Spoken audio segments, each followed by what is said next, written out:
Emerging market debt was one of the best performing fixed income asset classes of 2016. As a result, many yield-hungry institutional investors have decided to wade into the asset class. One such investor is the UK's National Employment Savings Trust, or NEST, and joining me today is its Chief Investment Officer, Mark Fawcett. Hello, Mark. Hello. NEST is a point in its evolution where it's got over 4 million members, about £1.5 billion pounds of assets. Why at this point did NEST decide to implement an emerging market debt fund? Well, we're always looking to ensure that our funds are well diversified. So primarily emerging market debt was just another tool in our toolbox for diversification.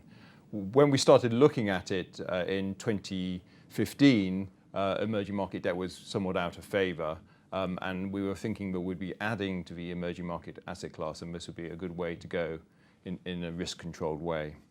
And it's used as part of the default options, and I gather about 90% of NEST members make use of these options. Can you explain a little bit about how you use emerging market debt in those target date funds from a kind of a risk-return profile perspective? Yeah, so the target date funds are constructed as funds of funds. So emerging market debt is one of the building block funds, along with equities, other forms of debt and property.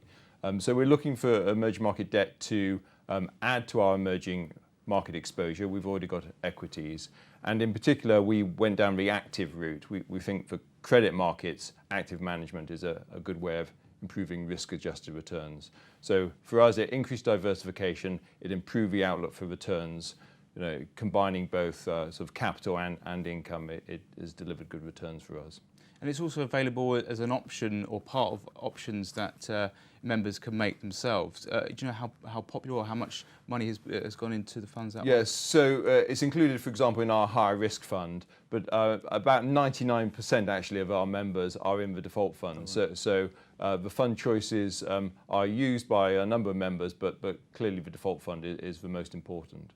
And emerging market debt as part of a DC arrangement, defined contribution, which of course NEST is. I mean, how common is that?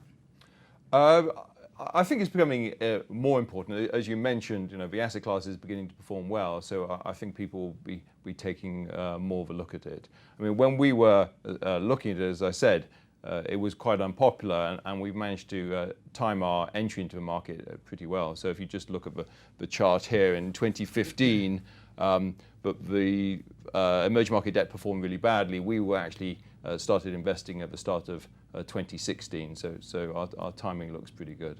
So and it was it April last year that you took on the fund? Yeah, so we appointed them in March and started investing in April, and we went to about 5% of the funds in emerging market debt. We've obviously carried on investing because we've got positive cash flows all the time. And how would you explain your experience over the past sort of nine or so months investing in emerging market debt? Well, I mean, from a return perspective, it's been really good because as the chart shows, a lot of people have been buying emerging market debt since, and we've made positive capital returns.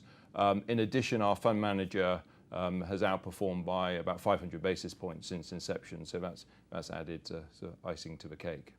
And looking forward, you know, there's a new president in the White House with, you know, the impact he is likely to have on global trade, a stronger dollar. These are kind of perceived to be perhaps headwinds to emerging market debt. What's your outlook for the sector? So we obviously need to be aware of the risks around investing in any asset class, and as you mentioned, for emerging market debt, a strong dollar can be negative for countries which particularly are reliant on external funding, and there's potentially a rise in protectionism. But I think there's some tailwinds as well.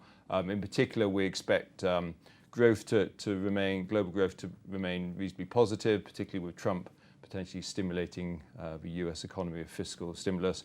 Europe has delivered positive economic surprises.